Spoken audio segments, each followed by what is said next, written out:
Hello, my name is Wesley Hamilton. I'm currently a senior software engineer at PTC, but I've previously been a judge for the AMS, or American Math Society, at the International Science and Engineering Fair, and I've also served as a judge previously for the MSCF. And so I'm excited you're here to learn more about kind of what math projects in middle and high school science fairs generally might look at. So I'll give a little introduction to myself, a little introduction to some of the, you could say, big areas of math. And then I'll give a few examples of some project ideas I've seen kind of recently in my time as a judge. And then I'll talk a little more about kind of how to, you could say, structure your project. And this would include finding ideas, learning about what's out there, as well as, right, just how do you get started and what do you do when you're stuck.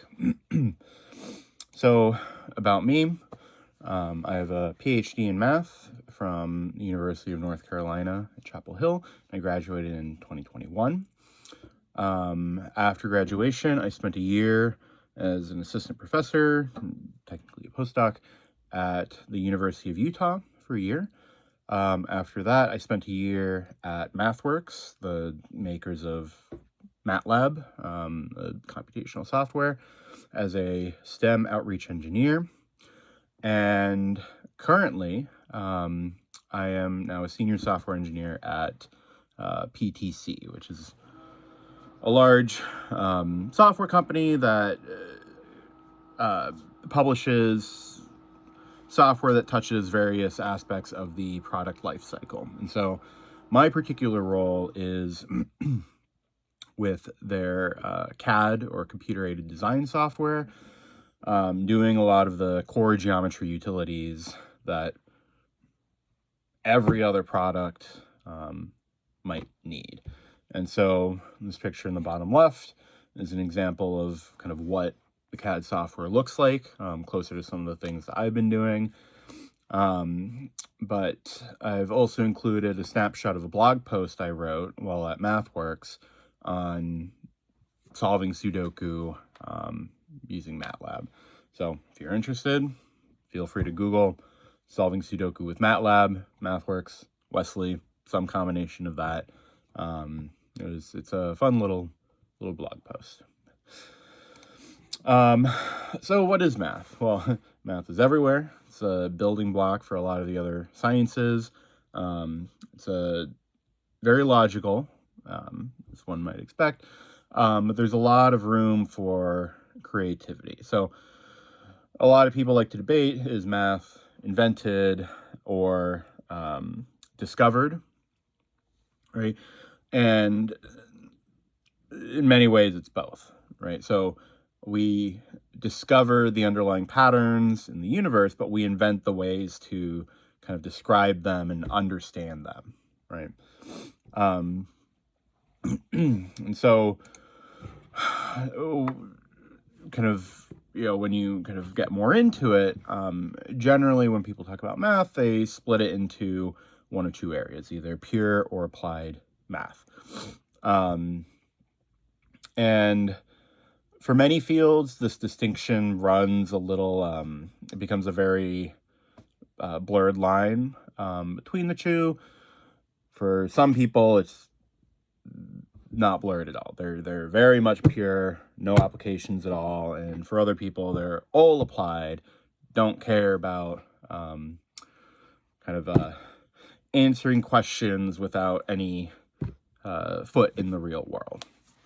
But so I'll talk through kind of what both look like. So pure math, generally the topics that get classified under pure math, algebra, so a lot of kind of the arithmetic you might learn in school, but more generally, this topic, the flavor of this topic is so group theory, is one term that pops up a lot. And kind of example would be if you're trying to solve a Rubik's Cube, right? So if you've solved Rubik's Cubes and you know the algorithms and all of that, then great. If you don't, no problem. But a lot of times when, people write out, if you have this configuration, here are the turns you need to do to, solve the cube. A lot of what that kind of boils down to mathematically is this underlying structure of, you have this configuration for the cube, and if you rotate one of the faces, it changes the configuration. So how do we understand the space of all ways to kind of rotate these faces, change the cube, and how does that translate to, right, what you see on the cube? So understanding all of that generally falls under this topic of algebra.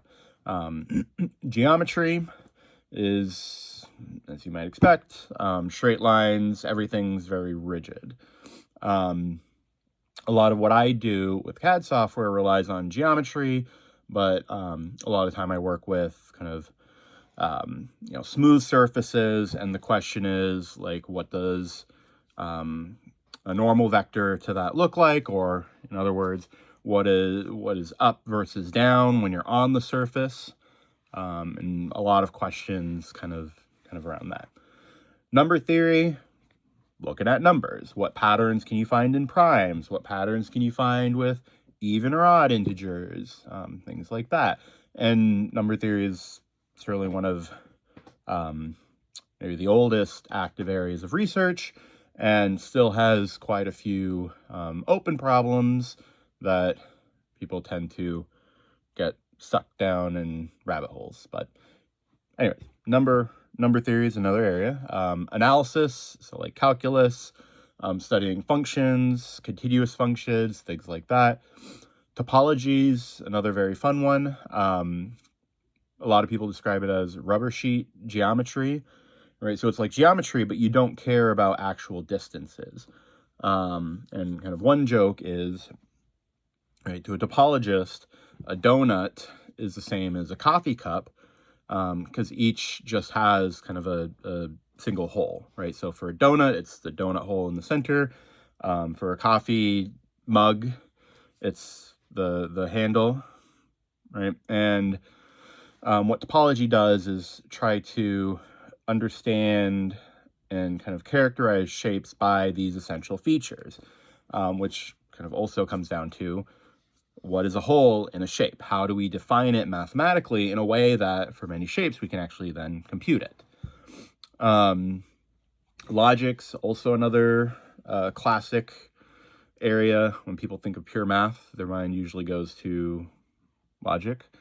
And combinatorics, which is fancy counting, which is kind of a joke, but like in practice, combinatorics is all counting. How many different ways can we organize this object, and kind of what patterns come out from that, yada yada. So those are just a few areas of pure math. What about applied math? So the quick and easy would be mathematical modeling. So any sort of real world phenomena, either something coming from social sciences or biology or medicine, just how do we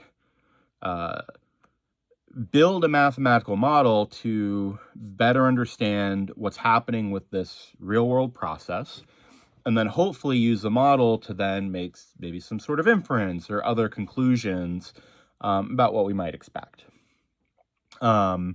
And so within that as well, numerical analysis, just how do we compute effectively with computers, especially nowadays with, say, like LLMs and any sort of powerful, fancy simulation software, right? You need to do that. You need to do these computations very efficiently, very quickly. Otherwise, these simulations could take, years, or even longer than a reasonable human lifespan. So it's all about, what are the right sort of kind of matrix calculations? How do we solve linear equations with thousands or millions of variables? And even in certain aspects, how do we interface with the hardware effectively? So, like if you have a GPU, what are the best, most efficient ways to utilize all of that processing power to do, a lot of the math that you're trying to do? Certainly statistics and data science, depending on what flavor, may fall squarely within what people may call applied math. Optimization, just another flavor of, how do we, if we have a function that we're trying to, find a minimum or a maximum or inflection points or something like that, numerically, what are the effective ways of doing that? Mathematical physics is another term that, may not be, I guess, surprising. But I guess a distinction here is that it's physics, but the focus is on kind of the mathematical structures guiding the physics, right? So maybe as an example, if you're studying general relativity, right, kind of structure of the cosmos, things like that, certainly a lot of physicists study relativity in all of its aspects. The distinction between one of those physicists and someone who might call themselves a mathematical physicist would be physicists might use more experimental evidence, or might use other areas of physics to try to reason about what's reasonable to happen. Whereas a mathematical physicist might focus on kind of the math itself to then say, the geometry tells us this, so this is what we might expect to happen near a black hole, etc. And so, two groups may work closely together. And so depending on the specific interest, again, the lines may become very blurred, but that's kind of the flavor. Of course, a lot of quants or financial analysts and actuaries use a lot of math. And so this would be kind of a lot of probability, statistics, aspects of that, but also looking at, what's actually happening in the markets, what's actually happening with kind of insurance rates and what people are requesting, say. And finally, I kind of threw this up there, but deep learning, certainly a very popular area nowadays, especially with large language models, right? In the end, what is a large language model? It's just a massive neural network. But how people have set up that neural network tends to mimic human writing and speech very, very effectively. Okay, so what I want you to do now is just take a second, write down, maybe what kinds of math you're interested in, what you found interesting before, or, what kind of you might be interested in looking into, as well as any questions that you think might be, again, interesting to explore. And if you don't have anything to write down, if you're very much if you're just kind of generally curious at this point, that's totally fine. So feel free to take a second, write something down, and reflect on why math.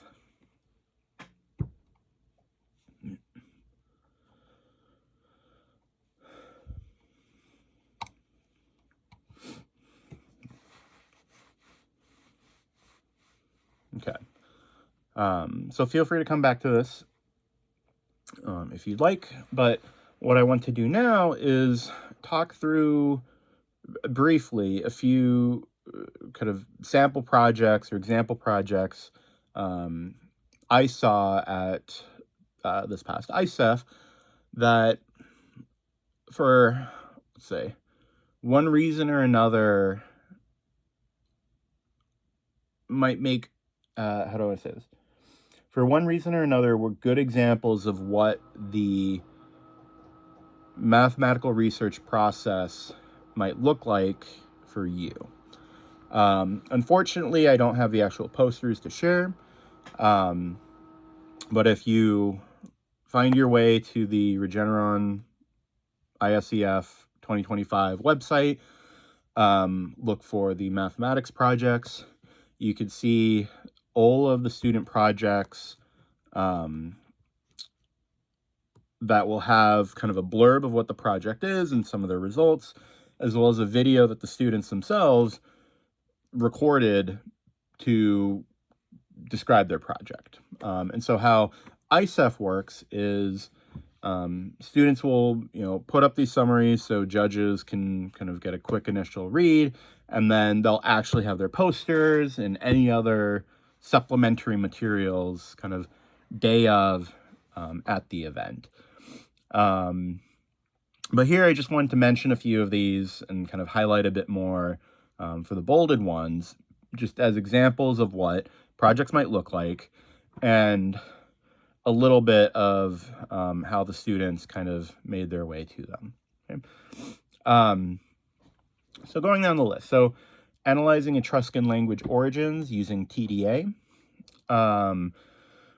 What does the title mean? Well, Etruscan language was an ancient language, and TDA is short for topological data analysis. And so what this student did was they asked the question of, can we quantify aspects of Etruscan and other languages, and then can we use this existing mathematical tool called topological data analysis to compare these languages, and based on that comparison, can we try to figure out kind of where Etruscan originated, say. And so I believe there were some short papers out there on the internet that kind of got at aspects of this project. But it was a lot of data science. It was using fun mathematical tools to, quantify the structure of language. But another aspect of their project as well was they used different LLMs and different kind of model sizes to do a lot of the translations and kind of semantic analysis for the languages. And so in their project, they also quantified, these different LLM models. Here's how they did. Here's how it affected the results, et cetera, et cetera. And so in some ways, it started as a question of, can we figure out where this language came from by quantifying it in some way, and then studying the quantifications. Okay? Solving PDEs more accurately via gated networks. So a PDE is a partial differential equation. They describe how waves move, how wind blows, how anything in, higher dimensions, how things may move around in the world. And so these students were actually working on a different research project. I believe it was with a lab at a nearby university. But along the way, they were doing a lot of kind of numerical simulations, and they realized that, well, if they changed how some of these networks, or kind of the neural networks they were working with, if they change how some of these networks, say, operated, then their simulations became a bit more accurate and a bit more useful for kind of the original research project. So what they did then is they put together a poster focusing on their work on these gated networks, right? And so that's an instance of, right, they had this other project they were working on, saw this you might say, distinctly mathematical aspect that played into that project, explored that mathematical bit, and put together a poster about it.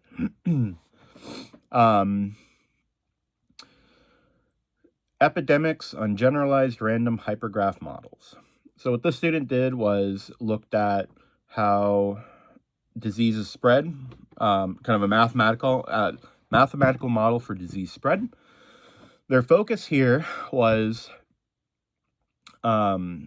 looking at the SIR model, which is a standard susceptible, infected, recovered model. But instead of focusing on kind of an underlying model of, let's say, a standard network where each node of your network might be a person, and an edge between two nodes might mean the people interact or something like that.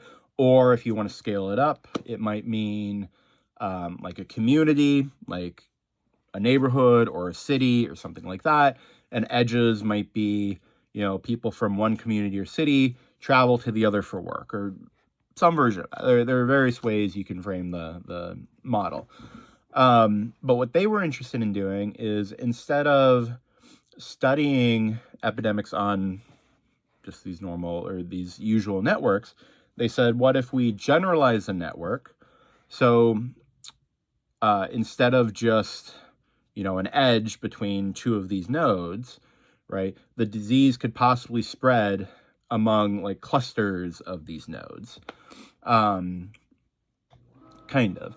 And so in their work, they considered a few different hypergraph models, and kind of built out a robust description of kind of what would happen, long-term behavior of these models. So like, does everyone become infected, or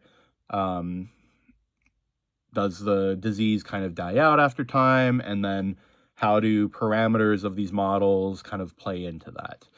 But I want to emphasize the focus here was on the hypergraph models, right? Changing behaviors of the network and then seeing how the disease plays out there, instead of, maybe you might say, focus on, the disease or the epidemics aspect. And so that's part of why it was focused in, or why it was in the math category more so than, you might say, a more epidemic flavored category. Heavy-tailed random walks for stock modeling. The short of it is, the student wanted to analyze, you might say, analyze some behavior of how stocks might perform. And what they wanted to do was see, well, if in the short term we take this one kind of random walk coming from probability, called this heavy-tailed random walk, they said, well, how well does this heavy-tailed random walk do when compared to actual stock movements and stock price behavior? And so part of their work was setting up a bunch of simulations, but also going into a lot of the probability and kind of financial modeling to be able to formulate the question, as well as, formulate kind of some of the results they got. Make 24 elegant elementary bounds for a numbers game. So if you don't know, make 24, you're given 4 numbers, 1 through 10, I believe, or 1 through 9, but four of these numbers. So you could get 1, 1, 1, 1, or 9, 2, 4, 7, or some other random combination. And the game is, just by adding parentheses, adding plus, minus, multiplication, or division operations somewhere in there, can you make the number 24 from the 4 numbers that you were given?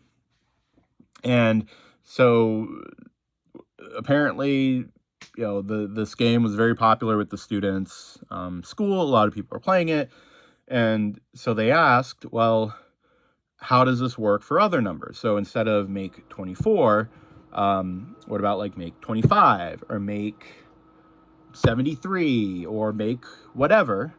And their question became, given a number like 24, 25, 73, whatever, what is the smallest number of, say, like numbers that you're given to guarantee you could get a solution, I believe.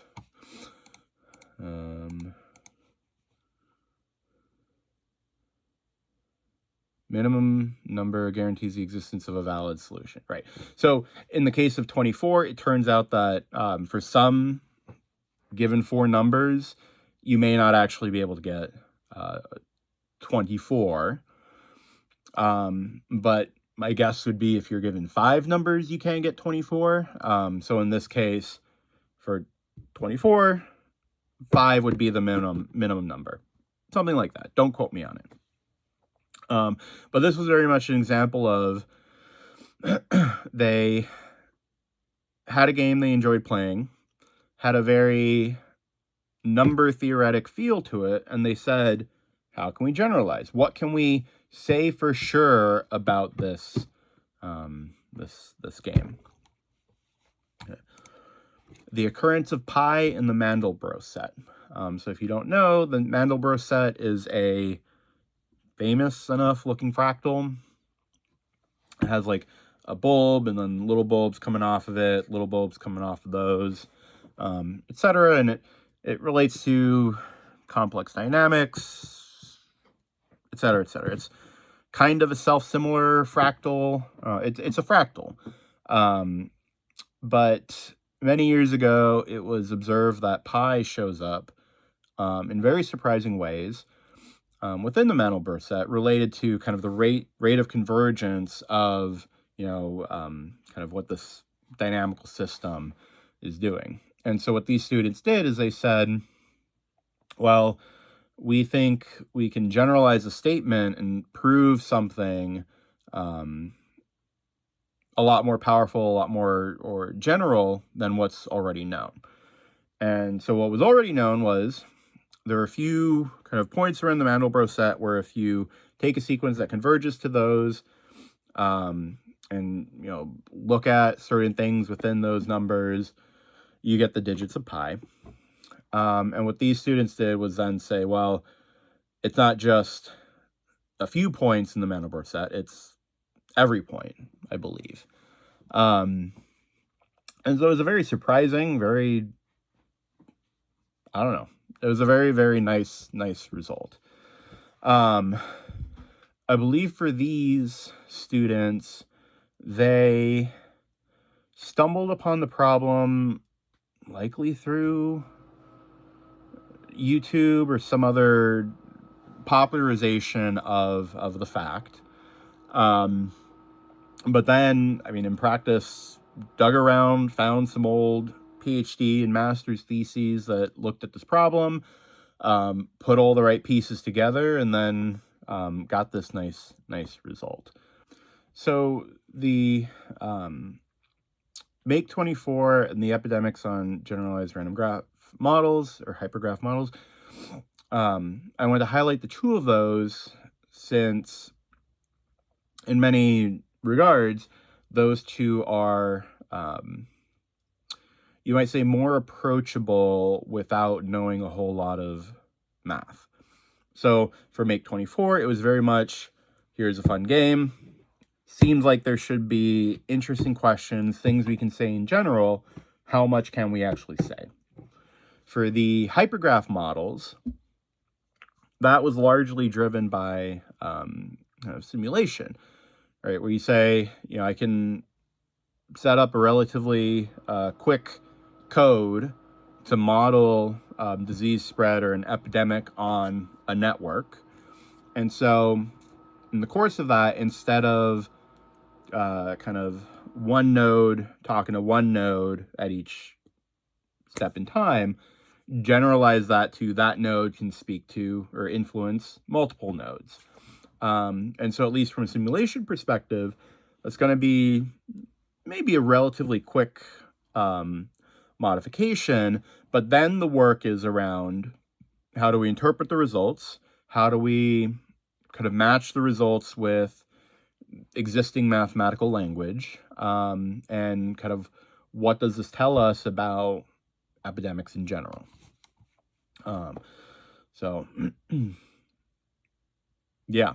But certainly the more you know, the more questions become available to start exploring and answering and getting creative. But a math project is all creativity. Sometimes people will already be, or high school students will already be working with a college professor in some way, and that professor might have low-hanging fruits from kind of their own research that the student can take on, make progress towards, etc. But more often than not, these students come up with questions on their own and, just see what they can say out of their questions. And really, that's what mathematical research is. See something neat, you have a question about it, you try to answer that question. And if you can't answer that question, you answer a slightly different question.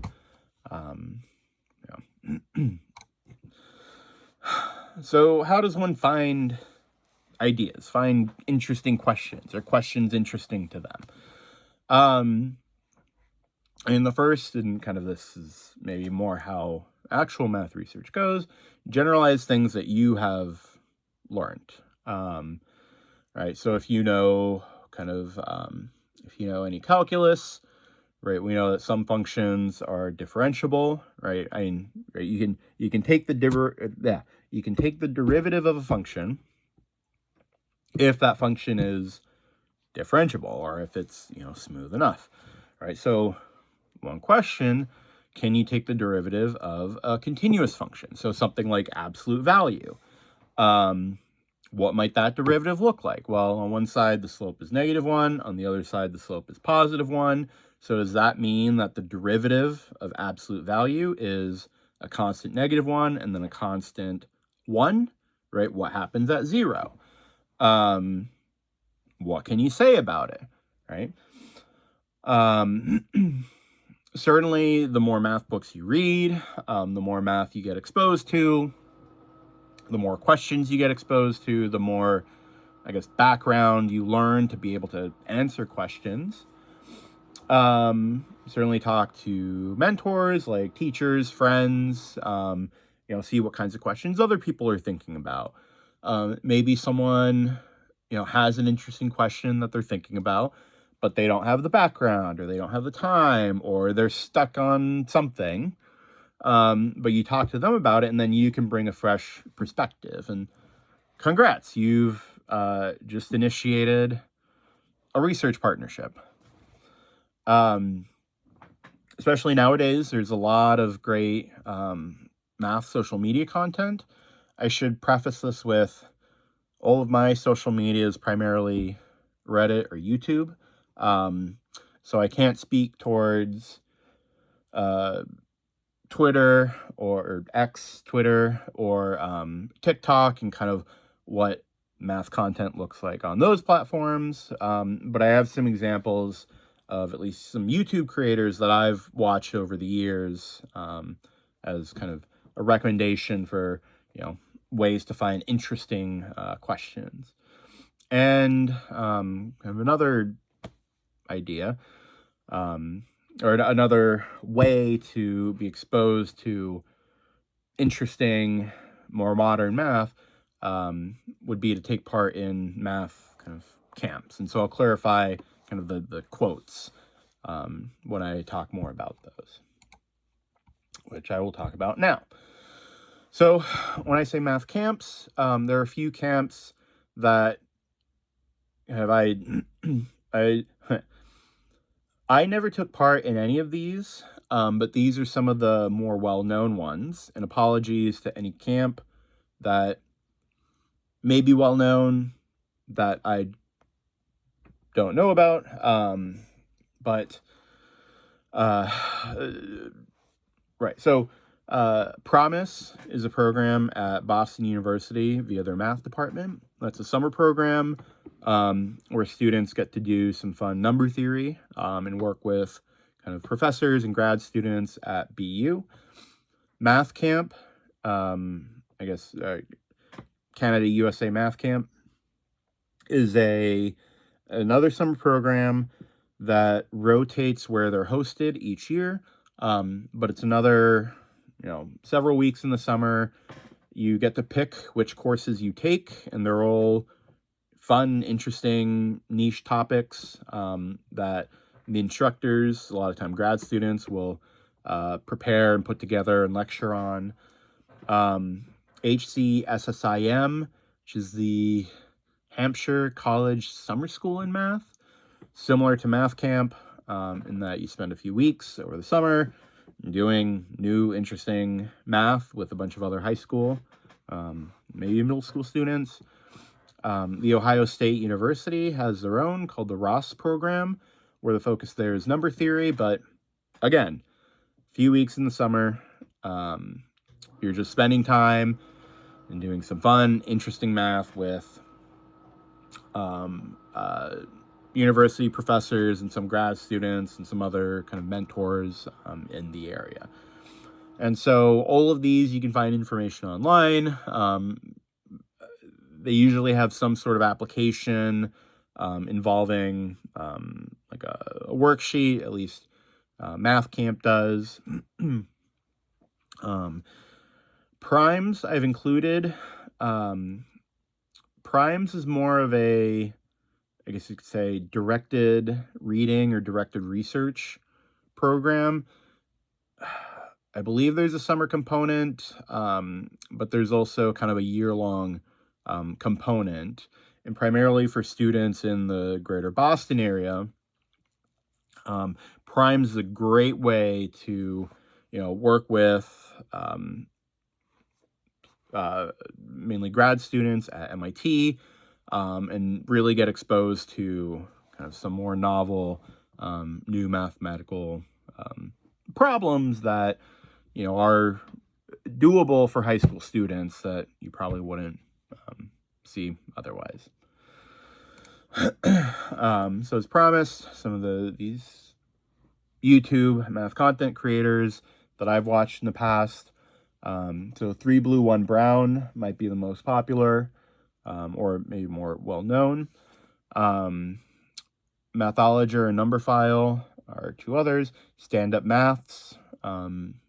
His name is Matt Parker, I believe, but he has a lot of interesting videos. Mind Your Decisions has some interesting ones, as well as kind of more grounded in kind of school topics, but he also does some other interesting, more open-ended things. Tibby's is another channel. There's a mix of kind of some physics, some math, but all around some great, very interesting videos. Now, of course, some books, especially books that are great for identifying interesting questions, ways to approach questions, and really see just kind of they show the creativity. They show creativity within math a lot of the time. So, Conjecture and Proof is one I have. It's a relatively short book. There's a lot of direct questions, a lot of interesting topics that kind of aren't really found in other books I've seen. Very approachable. A more recent one, Computational Discovery on Jupiter. This is a very fun book because the focus is on kind of right, computation and discovery, but they have a bunch of code snippets, and you can find the code online as well. And it's a lot of, here's a matrix. What can we say about the structure of this matrix? Or some, they're called eigenvalues, but like properties of these matrices or these family of matrices. A lot of stuff with kind of fractals, like the Mandelbrot set as well, and like other variants. So there are a lot of interesting open questions that this book starts to get at that are very approachable. Proofs from the Book is a classic. This book is just a collection of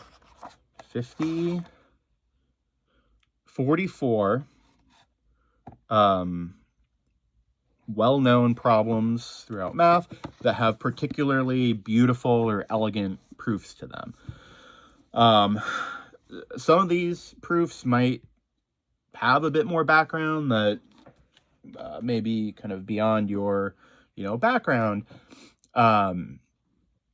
But for many of them that are very approachable, they're just either elegant or slick or just otherwise very, very satisfactory proofs. Maybe the introduction to number theory is An Introduction to the Theory of Numbers by Hardy and Wright. And maybe, again, some of the later chapters of this book might require a bit more background, but especially the first few on, for example, the series of primes, what patterns can be found in primes, and then some other special series, irrational numbers, congruences, continued fractions. A very, very approachable book. And even Andrew Wiles, who may or may not have heard of, famous mathematician who proved or put together the proof for, at the time, a very famous open question in number theory. I believe the story is he got interested in number theory in part because of this book when he was in high school. Again, don't quote me on that. And the final one I wanted to highlight is The Knot Book by Colin Adams. It's a very friendly introduction to just what is knot theory, right? If you kind of tie a knot, what properties do the knots have? What can you say about them? If you combine two knots, what kind of new knot do you get? And just a lot of other interesting questions in there. And in general, knot theory, I think, is regarded as one of the more accessible areas with open questions for especially high school or middle school students. Great. So how do you get started on a math science fair project or kind of a math research project in general? Well, just, explore, read, watch, whatever it takes, get exposed to more math, more interesting questions, and then start asking your own questions, right? So, challenge assumptions, like I mentioned before. If you have a function that's just continuous but not differentiable, like absolute value, what happens if you try to differentiate it? What happens there? So right there, you're challenging the assumption that the function needs to be differentiable. If you remove that, what can you say? Another aspect would be, generalize parts of the problem.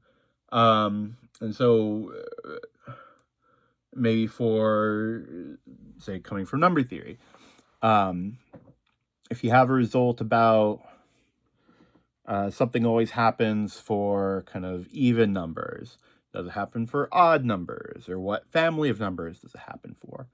For the make 24 question, right? Instead of saying, I just want to make 24, what if you wanted to make 25 or 73 or some other number, right? So take maybe, some specific number, tweak it or generalize it, and then see what else you can say.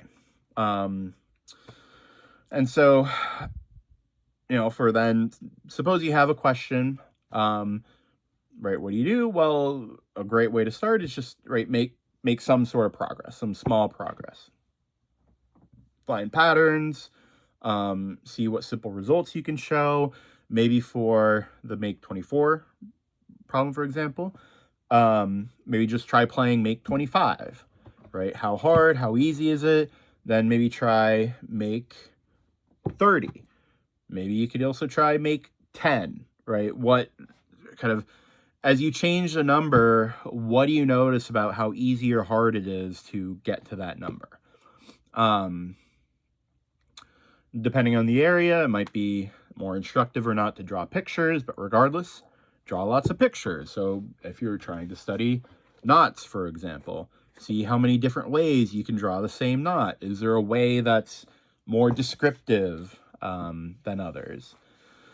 Again, depending on the area, see if you can code a simulation, right? So for this epidemics on hypergraph models, right? Code a simulation for epidemics on a network, and then change how kind of the network influences the epidemic, right? And then have it run over time. What do you see? What do you notice? And one thing I want to kind of iterate or emphasize is it's easy to get stuck thinking you need all the background before you can make progress on a question. Just jump in. There's always more that you can learn. There's always more background you can get, right? But you'll be surprised at just how much you can actually say about a problem without so much background, right? I mean, at ISEF, for example, there are always, at this past year, there were 40-something, 42 math projects. And these were projects, sure, it was a mix of pure and applied, but these were all projects by high school students who, haven't even done, you might say, like a standard graduate sequence in, if they were doing pure math, standard graduate sequence in algebra, geometry, and analysis, or if they were doing applied math, they would not necessarily have done a standard sequence in numerical methods, mathematical methods, etc., right? And so, right, all of your peers, they can find answers to questions that they're asking because they just jump in, right? Yeah. Don't wait to start making progress. Sit down, write, think, draw pictures. You'll be able to make progress. You just got to jump in. And so what do you do when you're stuck? Well, first thing I'd say, take a break, rest your mind, come back with a fresh mind. Sometimes that's enough. But maybe kind of a bit more pointed. A lot of times it helps out to write out explicit or kind of specific examples. And so these are either, examples within the framework that you're working with. These might be cases with small numbers, right? Like instead of make 24, what happens if you play make 4 or make 3 or even make 1? Can you make 0, right? How do you get that? Is that always possible? Consider extreme cases or kind of the limits of where you think kind of your tools or techniques or the question that you're asking might be applicable. And even, in certain cases, look at kind of where, what you're asking isn't applicable, right? So maybe if you're trying to prove something about, every even number satisfies something, try plugging in an odd number, right? What breaks down? Why does an odd number not satisfy what you're trying to ask? Because many times that may then say, or kind of give you insight to, okay, here's why an odd number doesn't work. So maybe that tells us something about why an even number should work. Certainly talking it out with friends, any mentors you have, family, etc. Even just talking through the problem, talking through what you've already been able to do can help you organize, here's what I know, here's what I still don't know. And helps you catalog what you do know. And, in the end, just go back to how do you get started, right? Treat this as, you've gotten to the end of this mini research project. I need to start on the next stage of my research project. So how do I get started on that? Ask more questions, from what you've already been able to show. What can you generalize? What can you change? What patterns do you notice? Maybe draw a picture, maybe code a simulation. I should also say for code a simulation, if you're doing something with number theory, right, this may even be write a program to, test every number up to some massive number. Maybe just to verify that, yes, my question or my conjecture is true to that number. Or maybe you find several counterexamples. And so then you have to change the question that you're asking. That's great. That's progress. That's what research is, getting stuck, trying something new. But again, just try. Just jump in, see what you can do, and go from there. And with that, I'll take any questions. Thank you.